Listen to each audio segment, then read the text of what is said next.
another 30 seconds, if that's enough time. And in the meantime, if everybody would be so kind as to silence your cell phones, if you haven't already done so.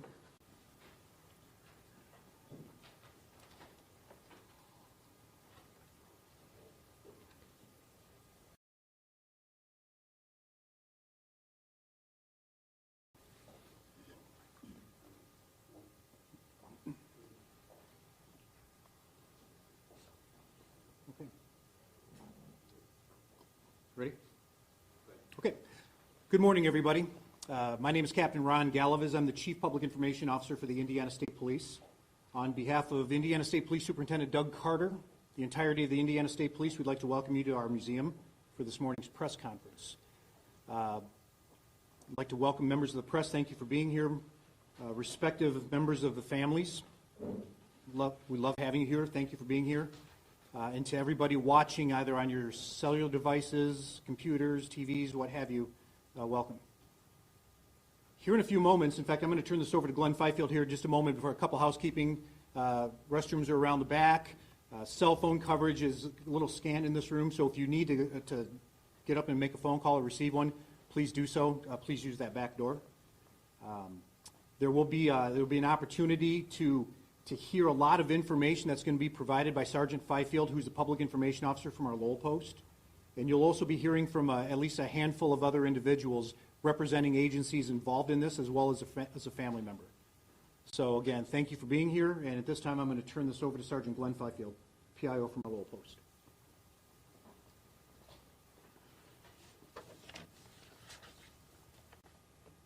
Well, good morning, and thank you for being here.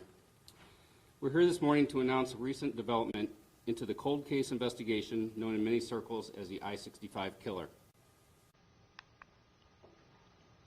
This case began February 21st, 1987, with the murder of Vicki Heath, who was working the night shift at the Super 8 Hotel located in Elizabethtown, Kentucky. On March 3rd, 1989, the Indiana State Police investigated 2 homicides that occurred on the same day of similar circumstances. Margaret Gill, also known as Peggy Gill, was murdered while working the night shift at the Days Inn located in Maryville, Indiana. Jean Gilbert was murdered while working the night shift at the Days Inn located in Remington, Indiana. Numerous pieces of evidence were collected and preserved to include DNA, clothing, hairs, fibers, and ballistic evidence from these 3 cases. On January 2nd, 1990, a clerk working in the Days Inn located in Columbus, Indiana, was attacked in a similar manner as the previous 3 victims. This victim was able to escape her attacker and survived. She was ultimately able to give an excellent physical description of the suspect and details of the crime. Forensic evidence was also collected and preserved from this case. She is the only known victim to have survived the vicious and brutal attacks of this killer. One of the primary factors that linked these 4 crime scenes were their proximity to I-65, and for this obvious reason, the person was responsible for these murders was dubbed the I-65 killer. As you can see from this slide above me, the evidentiary similarities and links are highlighted between the 4 cases. And we've also have this on this display next to us. The Indiana State Police Laboratory subsequently matched ballistic evidence linking the Gill and Gilbert murders. The Indiana State Police Laboratory also later matched DNA evidence linking the Heath and Gilbert murders to the Columbus, Indiana case.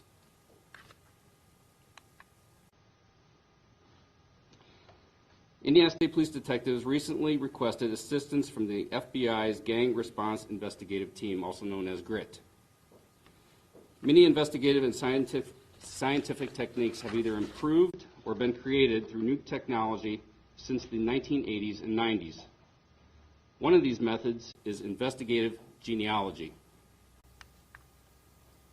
Investigative genealogy is the use of DNA analysis in combination with traditional genealogy research and historical records to generate investigative leads for unsolved violent crime. This was an investigative step that generated a significant and important lead in this investigation. Further investigation and kinship lab testing by the Indiana State Police Lab of crime scene samples positively identified the suspect. The match was 99.9999% positive. It is this scientific breakthrough that ultimately led to the identification of the I-65 killer, Harry Edward Greenwell. Greenwell was born December 9, 1944, and died in January 2013. Greenwell had an extensive criminal history and had been in and out of prison several times, even escaping from jail on 2 separate occasions. He was known to travel frequently. We have put the photos of Greenwell and a mugshot of him into the media packet that you all have been given today. We are not displaying his photo up here today out of respect to the victims and their families, and not to glamorize him any more than he already has been, or maybe in the future. Investigators documented significant events in Harry Greenwell's life to include law enforcement contacts in the following timeline, and that's displayed right here. These events were gathered by review of Greenwell's criminal history, historical police reports, historical Iowa Department of Corrections paperwork, which included some self-reporting by him, newspaper archives, public records, and the conducting of interviews by detectives. As most of you know, Interstate I-65 runs from Gary, Indiana, all the way down south to Mobile, Alabama. Investigators have long believed that there is a distinct possibility that there have been murders, rapes, robberies, or assaults that have not yet been connected to this investigation. Investigators are actively working with other departments in the Midwest to determine if Greenwell was a perpetrator of other violent crimes yet to be solved.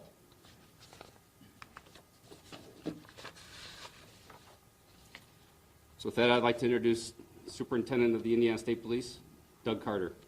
Sir. Gosh, there's so much that I would like to say, but I'm not going to spend a tremendous amount of time. But to the family members that are here, I'm not going to begin to try and understand or say that I understand, because none of us do. But I hope that today might bring a little bit of solace to you, to know that the animal that did this is no longer on this earth. I'm not going to say his name. I think we need to focus on the victims today. It's amazing what happens over the course of generations. There's detectives in this very room that have been involved in this in some form or another, literally for generations. And they're owed a debt of gratitude that we can never possibly repay. But you know, their effort was for you. Their effort was for you and for those that remain. I'm the luckiest guy on the planet Earth to be able to represent this profession at this level. And I'm continually amazed, even though we fuss with each other, what happens when we all come together as one for you. For you. It's amazing what happens. The message is, you might be able to hide for a while, but we're going to find you, even if you're not here. And I think one of the most amazing pieces of this puzzle is that this team of people that are standing on the walls on the outside of this and even behind me did the work for you after he was gone. So I hope today gives you that next chapter. I hope that it's going to allow you to take that next step and know that while science is continuing to evolve, the dedication from people that are standing behind me is as strong as ever. And it's amazing what happens when you put the two together. So it's a pleasure to be able to stand here with you today. And again, I'm most grateful to all of those people over the course of now generations that have stepped up and stepped out for a successful conclusion for you.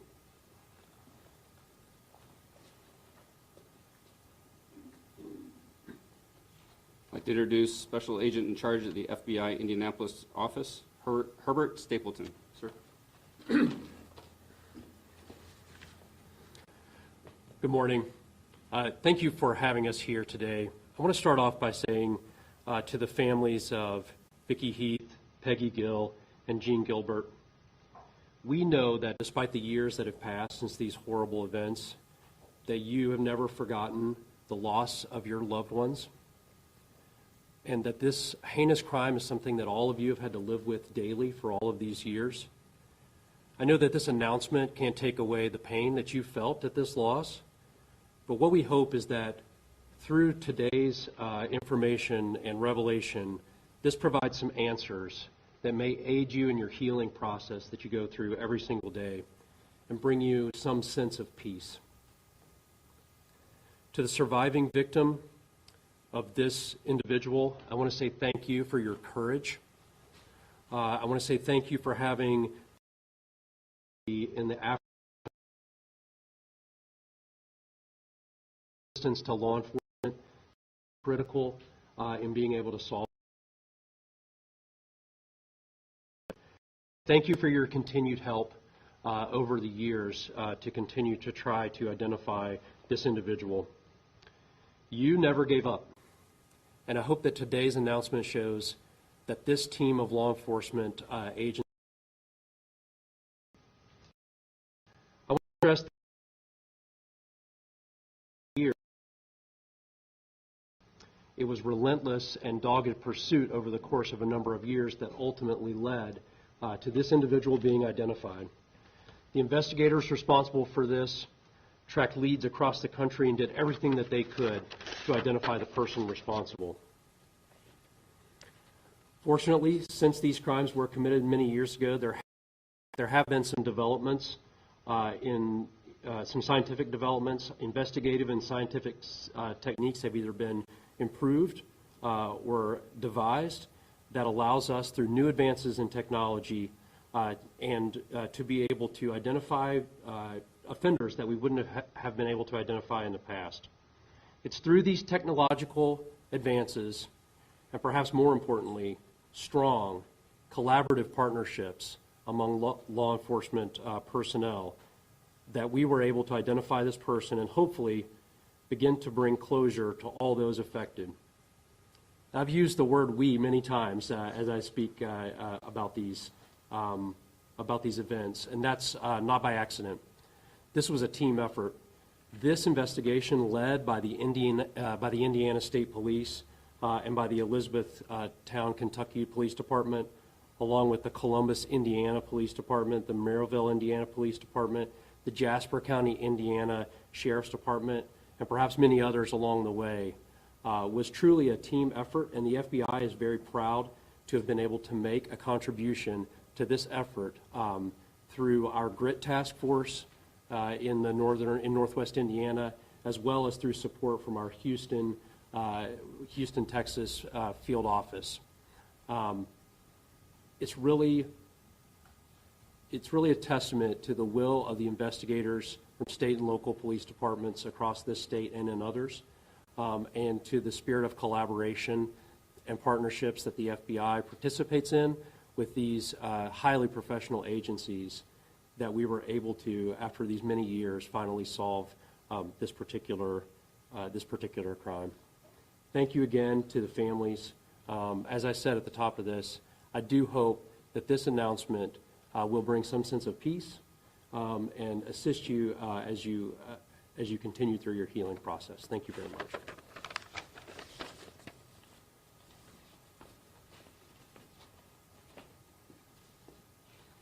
I'd like to introduce Deputy Chief of Operations for the Elizabethtown Police Department, David Figgett. First off, I don't have words that are sufficient enough to ever bring any sort of closure to any of the families here today. I thank you all for coming, but I hope the work of the group that's up here somehow, some way, brings a little bit of closure to you all. The critical part of this case was this group behind me and the folks that are behind the cameras. They have worked tirelessly to get some type of closure on this case. With regard specifically to the Elizabethtown Police Department, throughout my entire career, I've been blown away at the dedication of our entire staff. And this case really highlights the generational dedication of the Elizabethtown Police Department. Our detectives take each case personal, and they never lose faith. They never give up hope that one day their case will see closure. I just hope that the effort that this group has put in will somehow bring long overdue closure to the family and friends of not just Miss Heath, but all the victims that are represented here today. Thank you.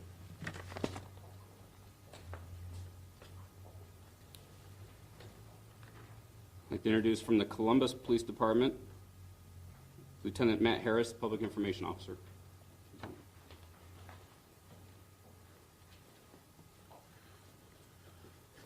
Over 3 decades ago, CPD officers responded to a robbery at a Columbus hotel where the clerk was viciously assaulted. 32 years later, thanks to modern investigative techniques and the hard work of law enforcement officers past and present, this heinous crime was linked to other deadly robberies and assaults in Indiana and Kentucky. These cases illustrate the importance of seeing every investigation through to the very end. Law enforcement officers and detectives are taught to never give up and to follow where the facts lead them. However, an experienced officer will trust their instincts as well. The smallest piece of evidence is often what breaks a case wide open. Sometimes the answers do not come as quickly as we would like, but in the end, I am thankful that we are finally able to provide answers to questions that have plagued these victims and their families for so long. While we cannot bring loved ones back or erase the years of hurt and loss these families have endured, it is my hope that they are able to find comfort and healing with the developments in this investigation. Thank you.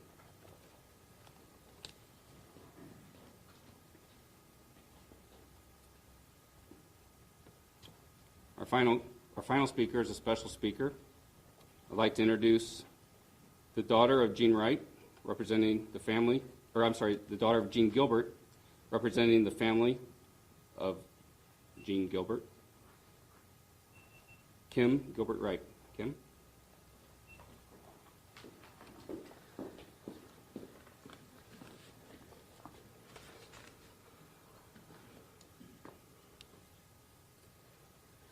This is pretty overwhelming, so bear with me. I think some of my comments will echo those of the professionals that have just spoken to you, but some of my comments will come from the families as well. Let me first thank everyone attending today to share in this monumental development that's been long awaited by our family, the surviving victim, the families of Peggy Gill and Vicki Heath, and also friends and families of the victims who have all been on this long journey with us. Our family is extremely grateful to all of the agencies, along with the agency partnerships, as you've heard, who've committed to keeping these unsolved cases at the forefront for over 33 years and longer, and who have worked tirelessly to bring these cases to resolution for all who have suffered from these crimes. From man hours to continuous pursuit of new leads and new technology, your efforts certainly do not go unnoticed, whether they were big or whether they were small. As we've learned today, rapid developments in DNA science and in genealogy research forums, those were tremendous factors in solving these cases. And without constant scientific advancements in these areas, more time likely would have elapsed in bringing these cases to resolution. And I have faith they will factor into the resolution of many other unsolved and perhaps cold cases out there as well.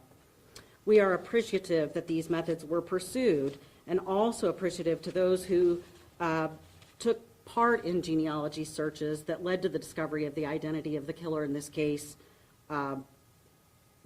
were willing to participate and have their DNA in a data bank that could be compared. While this news may not close the cases, or while this news might close the cases at hand officially, new chapters of healing will begin for all of us involved, and those chapters will be written differently for each of us.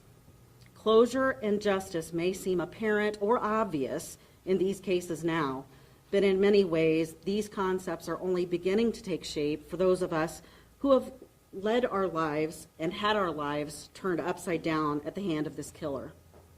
Justice specifically, and as many of you may know, I'm an attorney, so I have a unique perspective with respect to that word, but justice specifically can mean different things to different people. Some will believe the identity of the killer proves and provides justice. The case is over. While others will see justice as the moment a killer is convicted in a court of law and made to sit in prison thinking about the damage he's done to the families involved. Some others might feel anger that the person has passed and is not able to face that trial and to face the peers that would judge him in his actions.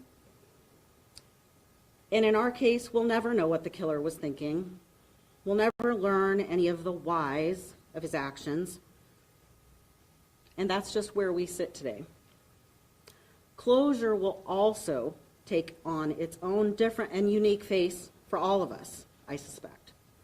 For some of us, no closure has ever taken place, and the horrors are lived on a daily basis. For some, move forward as we believe our loved ones would have wanted, celebrating their influence and impact on our lives. Some will relive that pain they thought they'd buried a long time ago and restart the entire healing process right from the beginning. I'd like to believe that whatever each of us defines as justice, or what each of us might define as closure, that we're all now able to share in the healing process, knowing the long-known attacker has now been brought out of the dark and into the light. In addition to our families, I believe his family and friends have also become victims of his crimes as well. While no one would ever think to blame them for what their husband, father, brother, or friend did, they will now likely feel judged in the court of public opinion for his deeds. And we must feel for them, as they likely never knew the person that he truly was, nor of the horrific acts that he was capable of. I'd like to take a very quick moment to ad-lib from my written remarks to tell you a little bit about the one victim that I know or knew best. That would be Jean Gilbert, who was my mother. I try not to refer to her in the past tense, as she's still here in my heart. She's still in my family's hearts. We talk about her as if she isn't gone. My brother and I were fortunate enough to have spent the last 7 months of her life living with her and experiencing the joy that she could bring to every day of our life. In past interviews that I've done for different TV outlets, I've told everyone I remember her last words, and I think the way she expressed them to me, and the way she expressed them to my brother specifically, the "I love you, I'll see you tomorrow." I didn't see her that tomorrow, but I see her every day. I see her in me, I see her in my brother, I see her in my family. And I'm one of those people that, in mentioning earlier, maybe I don't have closure, but the peace in my life has been given to me by her. I celebrate her.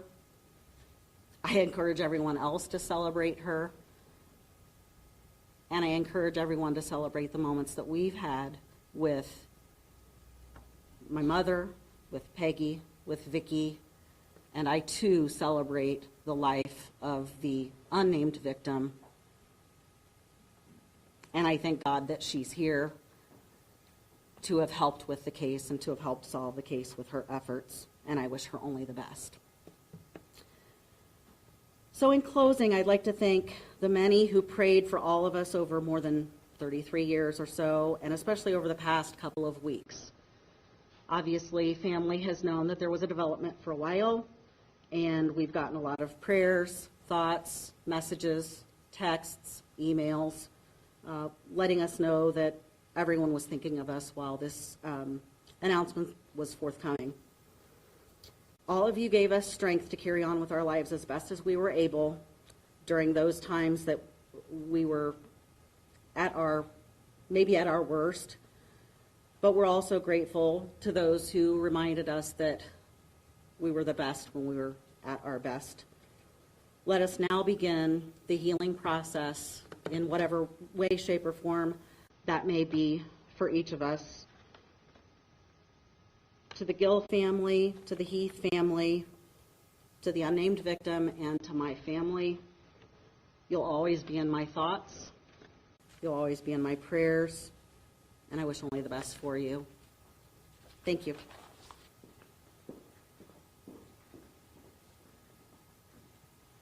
Thank you. At this time, we'll open it up to questions from the media about this case. Yes. If you could stand so we can hear you. Thank you. I'm Hannah from South Studios. Have you determined that the Rochester, Minnesota victim was no longer connected with these cases? Okay, that's a good question. Appreciate that. As I said earlier in the timeline of events, the detectives are actively investigating other leads in other areas of the country and throughout the Midwest. What you're referring to is one specific one that they are looking at, but we don't have any information on that today. Do you know how many cases they are looking into in connection? Other than that one that she just mentioned, I don't have any specifics on any other cases. We're anticipating that this revelation today may generate new leads on other cases.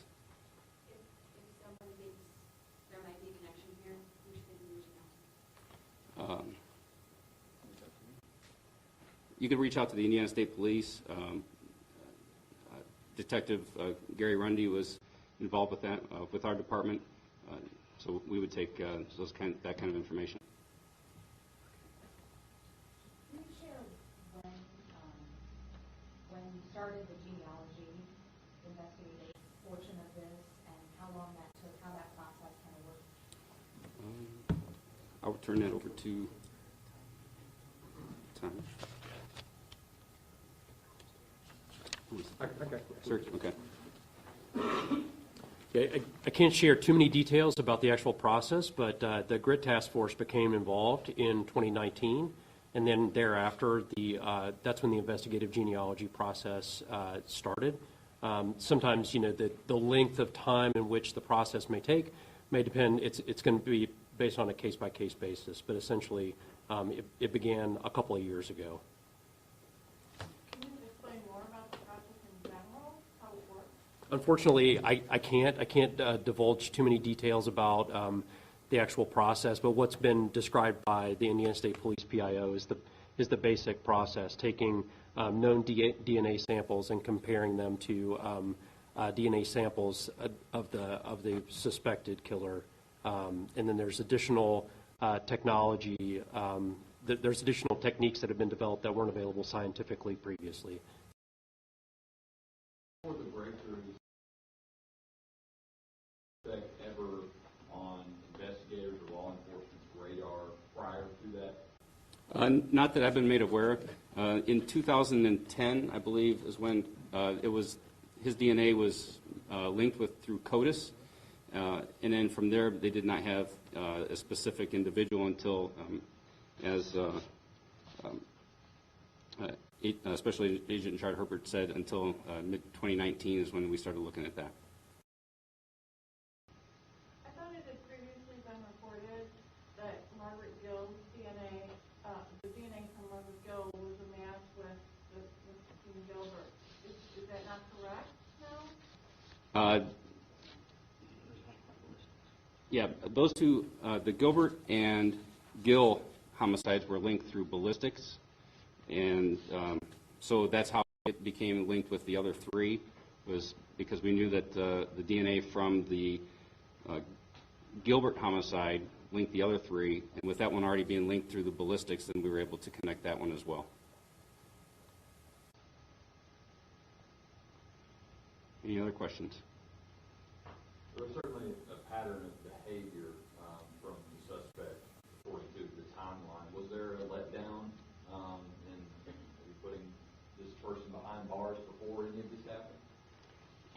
What do you mean by a letdown? I'm not sure I Just understand. in terms of should this behavior have been recognized prior to this with previous offenses? Well, as you can see, he had a criminal history, but nothing like this was ever on the radar that I've been made aware of until we discovered this through DNA. Obviously, we would have loved to put him in jail long before he passed away. Unfortunately, that opportunity didn't present itself. It's not for lack of trying. These investigators, as Superintendent said, we've retired detectives here in the room that spent hundreds of hours investigating this case looking for him, with no stone left unturned. And if we could have put him in jail before then, we definitely would have. Yes, sir. His obituary stated that he died of cancer, but I don't have I haven't seen the death certificate to confirm that, but that was what his obituary said. Superintendent had some remarks. Yeah, I think just quickly, I can't really help myself. To the family members, we have a real opportunity here to change the very future of policing. And the good news is we have media partners from here and all over the country, literally around the world, and you all know how we can communicate today. So the message here is because of science and because of technological advances, because of experiences that you've had to endure, we are better people. We are better people. To anybody contemplating continuing to commit these kinds of crimes, you cannot hide. You cannot hide from this. And I think that the science associated with technology at the local, the state, and federal level prepares us and gives us tremendous capacity as we look into the future. So please understand, because of your experience, you made us better. I think it's important that you hear us say that.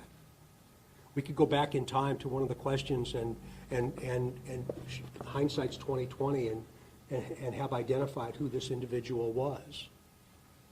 But please don't think that was intentionally missed, because it wasn't. It was not. So I think if we don't try and see something good, we'll all go crazy. And the good is what you've allowed us to do. So from one humble guy, one humble public servant to you, please accept my sincerest thanks and gratitude in ways that I could never possibly say.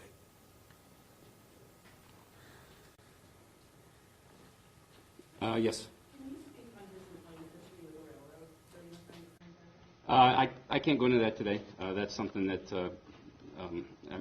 may be addressed in the future, but we're not going to address any of him today.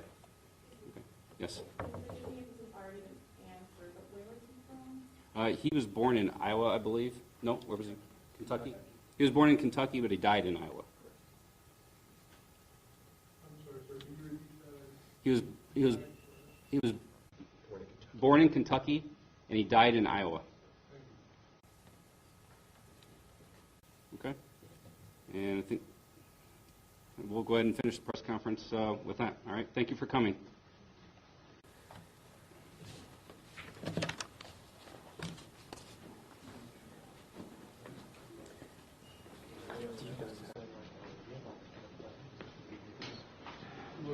Directly to media before we come to the post on this case.